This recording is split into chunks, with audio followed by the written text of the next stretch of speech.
This series of tapes, Factology versus Theology, were recorded from classes given this year by the Grand Master Dr. Malachi Z. York, known to us as Naya Malachi Zodak El, our own Pharaoh, Amenubi Ra'akata. These tapes were released in part so that you may listen and learn the profound facts as taught by the man of this hour.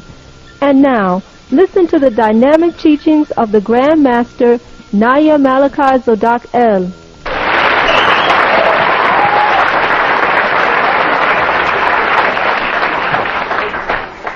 How does that tie into the Nubians that were here with the Native American, or like the Native American influence? Let's get that straight. Okay, let's draw this box as America. And let's draw this as South America, straight on down to Tripoli, and then out of the Caribbean. Correct? Let's call this Africa. Okay? And Madagascar. You with me? Okay. Let's call this Israel, call that Saudi Arabia.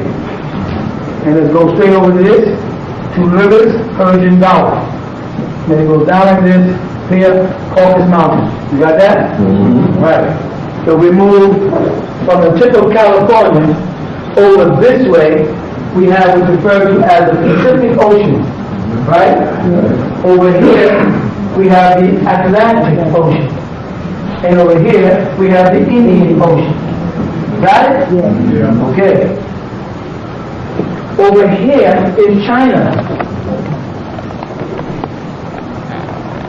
China is directly across from California. A short journey. However, if you were going to leave the United States to go to the Far East, as they call it, they will make you fly from over here in America, New York Kennedy Airport, or one of the international airports, all the way across to Europe, port in a European country, and then fly over, port to another European country, and then fly over to the Far East, instead of letting you fly straight across. Alright? Oh yeah. What happened is, the people on this part of the land, called America, this upper part was called a maxim. Right? This is called Atlantis. You got that? Yes. This was called, South America was called a maxim. And all the out of the Caribbean, all the part of it, straight down was called a Yucatan, the tips of Sicily. You understand? This land was called Sudan, or Shoda. You follow that? This did the Red Sea, or Reed Sea, did not exist, and this was all one piece. Later became known as the land of Sheba, or Kush. Straight up to the Persian Gulf. You with me? Okay. So far. Okay. Now, the indigenous people of Atlantis were you, all that. The Mexims bred what later became known as Mexico. They were your Mayans and your Aztecs. All of these people were dark black skin, big lips, big nose, and nappy, kinky hair. Not straight, not curly. Right? You understand? Alright. Back then. This was all together the Greeks and the Mizraimites, or Kemites from the word Chem, referred to that as a land in the west in the book called Coming Forth by Day, the Egyptian Book of the Dead, which I have finished translating as a whole, and you'll have that in a hardcover. It's finished. These people spoke about the great land across that small sea at one point, and then they said through the bushes there's a great land with great kings. Talking about here, Atlantis. is what Plato referred to there because of the Atlantic Ocean. All right? The Bermuda Triangle is right in the center. When you push all these pieces back, they all fit in perfectly, and then you leave the Bermuda Triangle open in the middle. That was our power source. It's the only part of Atlantis that went underwater. The power source is what the demons, the Luciferians, sunk. And now they're trying to activate them with generators, and they got the sounds off the coast. Anyway, so the Terrors occupied this side of the land. Right? Okay.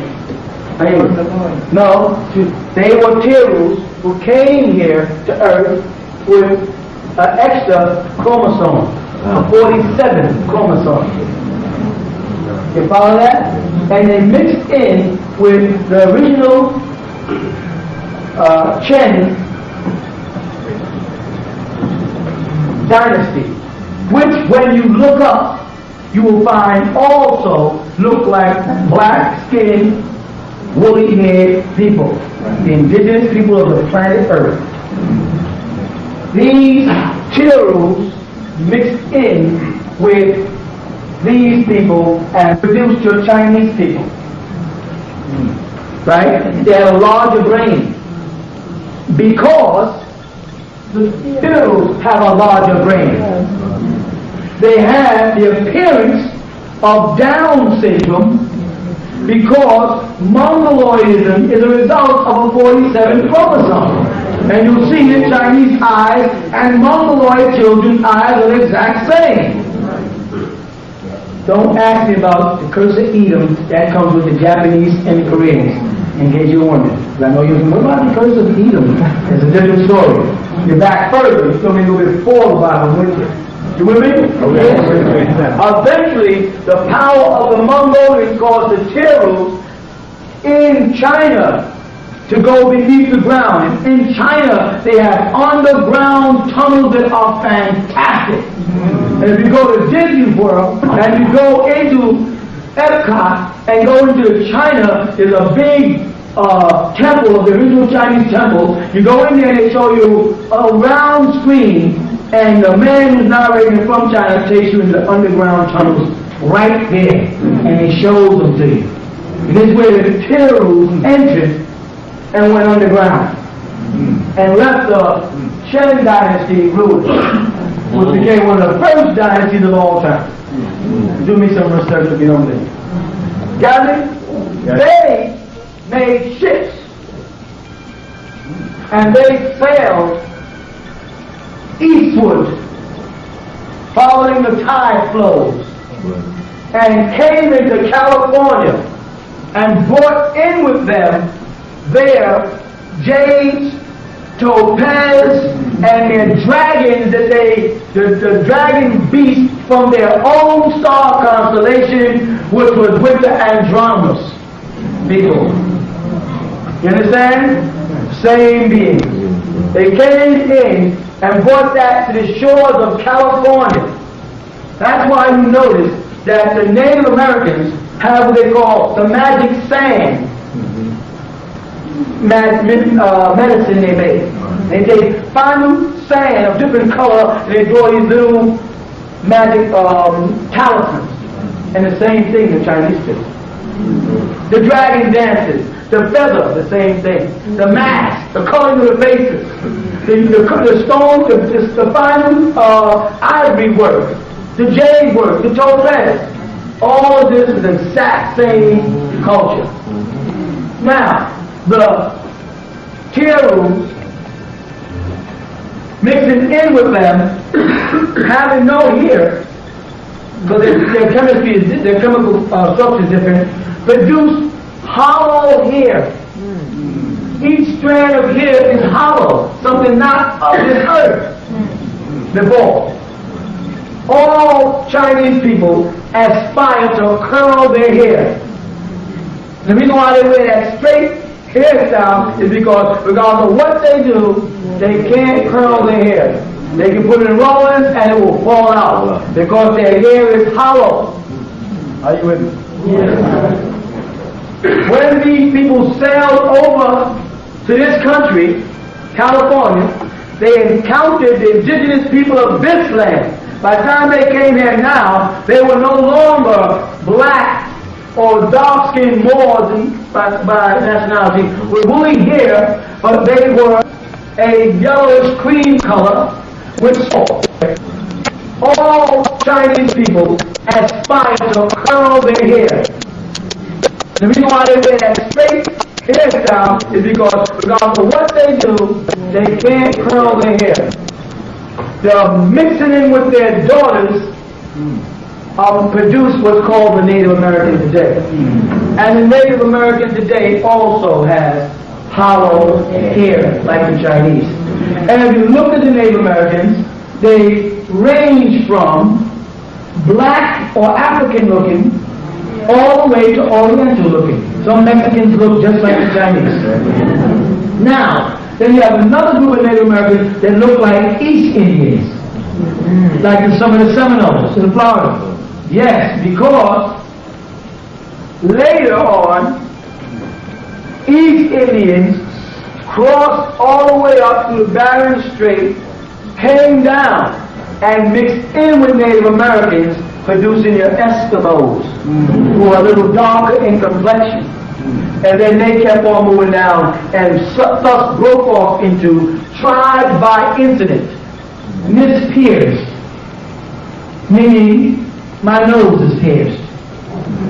Seminole, meaning to run away. Creek, meaning we traveled the route of the creek. Blackfoot, meant I walked through the black swamps of the Carolinas. They became named by incident if they all were of the same family. Now they had various shades, various features, and some of their hairs were less than hollow, some were flat, some were curled, and thus you have what's called your Native American. They are not the original people of this land. They met the people when they got here who were you, Moors, all blacks, the original people here. On the other side, you'll find that back then, Africa, South America, all the way to Chile was all one land that we lived on. And the people over there in Europe refer to it as Atlantis, that great place. Egypt was inclusive in it. You understand that? The Greeks today will tell you, we got all our knowledge from Africa. If they don't tell you that, then ask them, why was the greatest library in the world in Iskandariya, the Arabic word for Alexandria, and not in Athens? Why did you have your greatest library in Egypt, up near the Mediterranean Sea, and not in your own country? Because all the knowledge that the Greeks and their philosophers got, they got it from Moors who educated them, who were called Hamites. Kemite is nothing but a derivative of Ham, which takes it back to Mizraim, which takes it back to Noah, which takes it back to the Tigris-Euphrates area, Mesopotamia, Chaldea, Iraq, which now they call Iraq, which was ancient Babylon. The Aryans, on the other hand, the word Aryan has nothing whatsoever to do with Caucasians. The word Aryan is the word Iran. And this goes back to ancient Hindus, the original black man, the Asiatic black man, because he was outside of our land. And when you got outside of our land, you was on what we call the Orient, where the sun rose, because we were in the west. So we looked over and we saw a rock come over the east. So the word Asia, the Arabic word, where they get the word Asia, means Orient, which if you look up means where the sun rises. So those people who lived on that side, out of our land, where Nod began, the land of Nod in the Bible, they were called Asiatics. So you had Asiatic black men from India, the Asiatics, which are the Orientals, and then the Caucasus Asiatics, which are the Caucasians. You see that? When you ask a Caucasian, what is the white race, he can't tell you. He uses the word white race in order to engulf many people's successes, to make himself appear to have done something over this period of 6,000 years.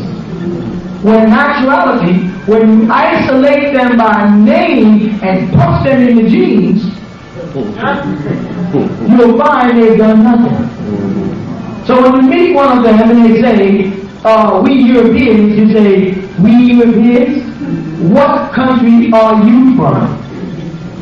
And they say, French. Say, well, the British don't like the French. So the contributions of Britain has nothing to do with the contributions of the French. And the Germans don't like the British or the French. And the Irish don't like the British, the German, or the French. So let's break you back down into individual tribes and families. And then let's see what you have contributed. And the answer is, as Hitler would say, zilch. Nothing.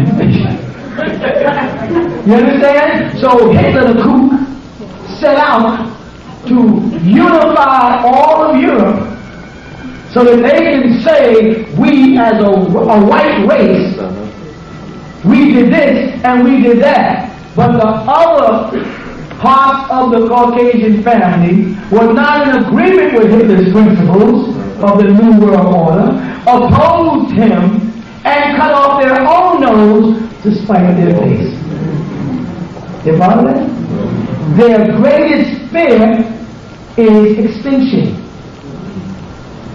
And extinction only comes from racial mixing. That is a progressive gene versus a regressive gene. And we can mix with any race of people 4 generations and still be Moors. No race can do that. So the total concentration is on how to keep us from becoming a nationality, nation, or race, but rather make us a color and a thing.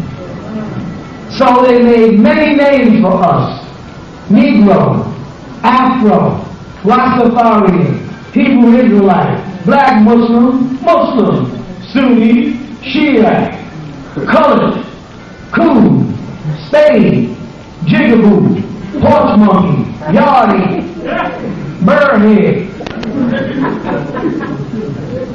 Nigger. But they won't call you Moor. And they make you a thing so they don't have to classify you in legal documents, or you may demand representation in their system as a Moor. You may say, I'm entitled to, according to the Constitution, representation. I cannot be tried without a jury of my peers, and my peers would have to be my nationality in order to be my peers. So thus, they make you eliminate the name Moor, which is undocumented in the country, and have you calling yourself everything but Moor, so you are not entitled to the rights that would link you back to the Olmecs and give you back the Native American title, link you back to Sudan and Egypt and give you back your, and link you back to Sumeria and Persia and give you back your true nationality. Because then you will be classified by record and deed and history and doctrine and Bible and Quran and Bhagavad Gita as the ancient ones. By that you mean the oldest ones. You'll be the Akbar of the Allahu Akbar. The oldest one. And they have in their documents that they are supposed to protect the ancient ones and your ancient religion. We initiated them into them rites. And the symbol you see on this here fez, here I have on my head, was that ancient symbol of the mystic Moor, which we gave them under the five-pointed star, the third sun, S-U-N, because they were not there at the six-pointed star, which was the sun only. The first sun. They are not the ancient one. When you corner them and ask them to identify themselves by race or nationality, they cannot do it. They give you locale and country. I'm a European, a Frenchman. You say, by that you mean you're from the Bronx? And then you say, and what did they contribute? Where is their doctrine? Where is their religion? Who is their God? What is their culture? Where is their poetry? Where is their art? Where is their sculptures? Where is their empires? Where is their gold? Where is their diamond? Where is their platinum? Where are they recorded in time as other than barbarians and warriors? Barbers. No, don't fall for that barber thing. You're not a barbarian. You're not a Berber. Don't fall for another mistake. If you approach them and say, what are you by nationality and race? And they say, I'm English. You say, do you mean Anglo and Saxons? Where is their art? Poetry? Oh, well, Shakespeare was a student of the school of Hermes, Tahuti, called thought of ancient Egypt, as Pythagoras was, who brought all of your doctrine here. You don't fool us. Khalil Gibran, the Persian, was copying down Egyptian poetry and passed it off as the book of prophets. He called it the book of prophets because he knew that all the Muslims would oppose that, classifying Muhammad 1400 years ago as a final prophet, or Khatam al-Nabi. No Muslim would come near it unless they classified him a Sufi of the Mutasawwif, which is considered insane in the Islamic world. Those who have left the path of Sabilullah and have went off and became heretics to make themselves one with Allah, the Sufi. Well put together, so that when we trace back to Arab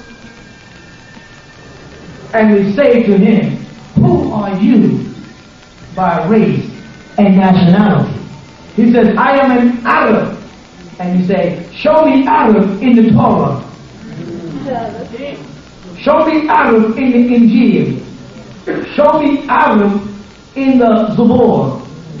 He goes back to Doctrine, son of Mizraim, who also had a son, Kasluan, who became the father of Philistines, who became the Philistines. So those Palestinians over there are on your land. Doctrine was dark-skinned with woolly hair. He was directly out of the same seed of Noah, called Upnefishtim to us in the right records, called the Geographic, from which the Torah and the Quran and the Injil were plagiarized.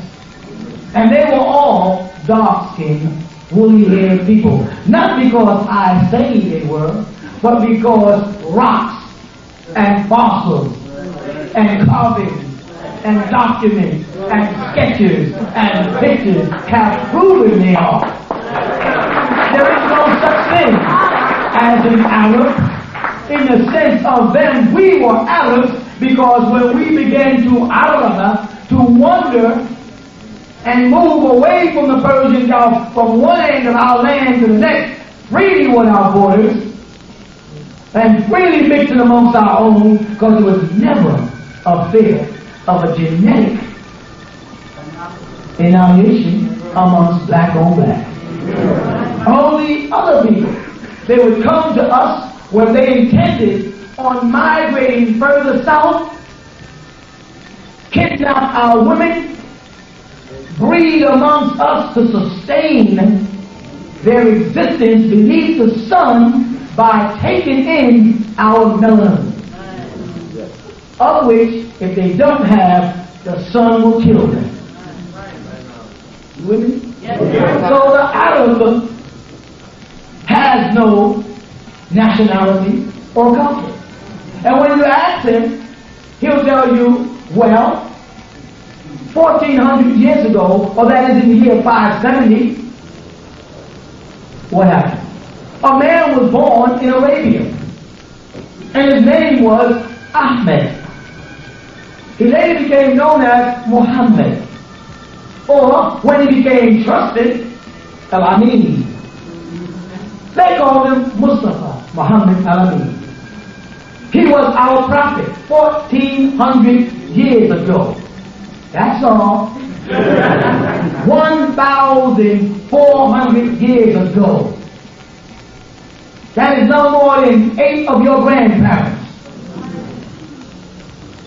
And we have records by stone and carving in America, heads that are popping up in America of us as Olmecs, woolly head, big lip, wide nose, black skin as they call us, Moors, going back 900 years before Jesus.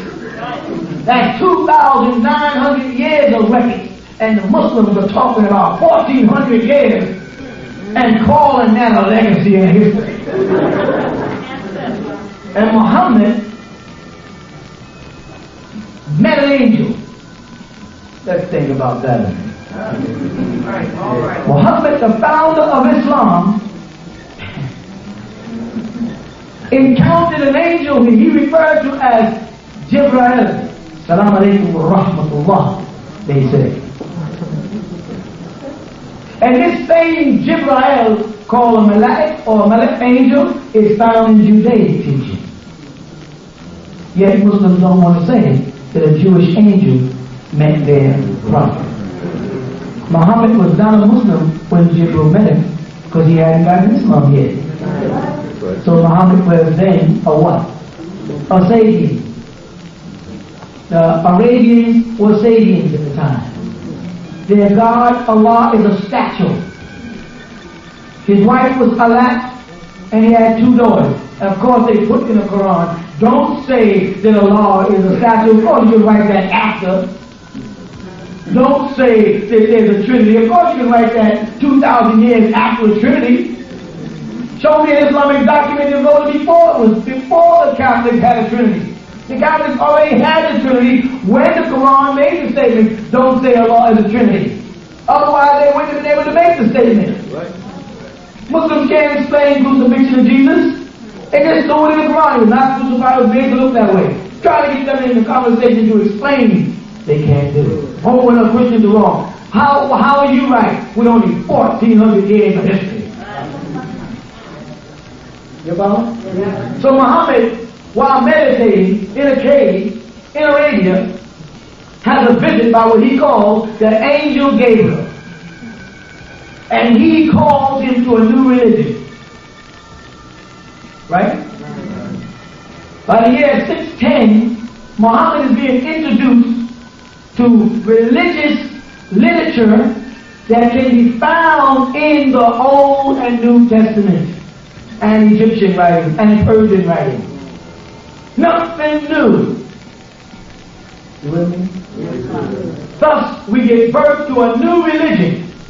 Now, a problem comes in because of the name Gabriel, and the Quran makes mention of Muhammad being like Abraham. Something they said about Jesus, being like Abraham. So it comes up, was Abraham a Muslim? It's safe for the Muslim to change his name from Abraham to Ibrahim, graft them into their culture, take the circumcision practice of Judaism called Brit Milah, and say because Abraham was the father of circumcision, his religion is called Milah Ibrahim. Just steal it, misuse it. Say that father was an idol worshiper, when the Torah clearly tells you that Abraham was an idol worshiper who even prostrated himself before the feet of Hittites. Fabricate a whole story about Abraham and Nimrod's encounter, and they were generations apart. And then just say, well, the Quran is right and the Torah is wrong, when you read the Torah to get the Quran. You with me? Yes. I didn't go on to the Islamic thing, but there's other things. The whole Muslim cannot identify themselves as Arabs. The Saudi Arabians today are on our land, on our oil. We are the real Arabs. Asiatic black men are East Indians. Asiatics are Orientals. And then you have one more race of them, Caucasus Asiatics, deteriorating Asiatics. All the people from the side of the east, Chuck, where the sun comes. Not on the side, Gulf, of the raven-head people, black hair, where the sun sets. You understand? Appears to set. But that's another one of the major mistakes, showing that they don't have any knowledge. And we didn't have none of that in our doctrine. So as you walk around the world and you try to ask people about who they are, where they came from, what race, they can't. If you ask a Native American, what race are you from? He says, I'm an Indian. Are you from India? No. I'm a Native American. Well, what are you? He'll tell you his tribe. Choctaw, Shinnecock, Pone, Seminole. Good. I hear the name. What does it mean? Now that you get the meaning, I see the meaning identified with something like this pierced, your nose being pierced. What are you? You are an Oriental. You are Chinese in America, in our land. You follow that? When you mix with us, we allow you to maintain your culture, and we let you move south of us, and you set up a maxim. Became known as Mayans, Zoroastrians. And then when we no longer respected your culture, when you started worshiping white-skinned, red-bearded gods from the skies like Koto, we asked you to leave. And you got up and you left and went back and settled in Japan. Having been mixed with us and in Korea, thus they say the Mayans just disappeared. No, we say get off our land. Because you've regressed to dragon worship and demon worship and blood sacrifices and throwing virgins into volcanoes, and you got to go. And we built the ships for them. And we knew when the tides came in that can take a ship straight on across without sail or oar.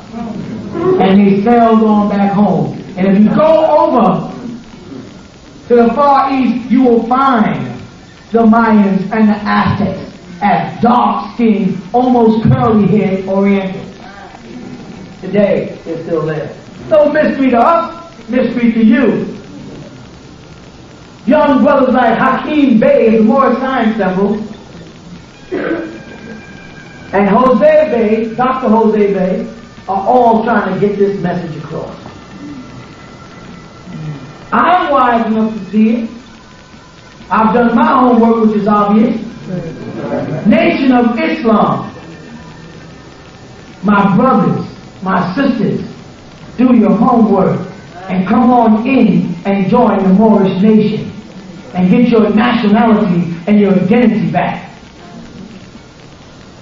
Farad was not one of us. He's not dark-skinned. He's not curly-haired. He's not woolly-haired. He is no way identified with us, so he cannot be my God. How can he be regressive in genetics and be a progressive genetic person's God? Not that possible. Dr. Khalid could be my God. You understand me? Stop playing around. We don't have enough time. it. The brothers from Memorial Science Temple on nationality is more on point than we were on this Islamic thing. Now all they got to do is give up that Islamic crap and go back to Moors before the invasion of the Berbers into Morocco.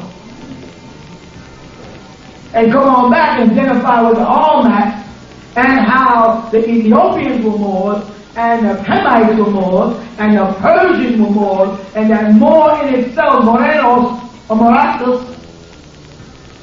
or Maracasa, is no more than a description of, in one of the languages, that the Caucasians who were doing this recording called us. That's why we must identify with it. Because they wrote it down, and it's in the languages that we're now speaking today, and in the archives in the country where we're dwelling today, and there we can retrieve the information, prove our nationality back to Moor, and from Moor we can say Morenos, which simply means black, which is Nubian, or Sudanese, or Aswanese, or Mauritanian, Somalian. The Libyans don't belong there. That's another son from North Sea. Tunis don't belong there. Algerians don't belong there. The light-skinned Moroccans, all of them, you can stay on our land, but admit that it's our land and that you push the real Moroccans south. That's all we ask. We don't say get off the land, off our land. We're not like you. We can all live on the land in peace, but acknowledge that it's our land. And acknowledge that we walked alongside of dinosaurs in Kenya, and you didn't in the caves of Neanderthal. You understand? So when you reach out again and talk to someone and start talking at it, punch them right in the jeans. Ask them right up front. You say you're a white man or white supremacy. Just what race or what family do you come from? Are you Irish? Are you Polish? Are you Scottish? Are you Dutch? French? And then let us dwell on that point in your so-called nationality. Because you can't say the white race. There's no such thing as a white race. It's a mixture of a whole lot of different people who don't get along, don't worship the same God, don't listen to the same music, don't even drink the same kind of beer. More, we need more Moors. We need all the people. Start wearing them feathers.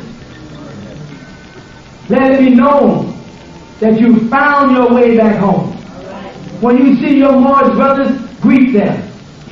Because we got something to be thankful for them. Because when I got in contact with it and I started opening up and studying it, you know me, I ain't gonna shoot you no blank.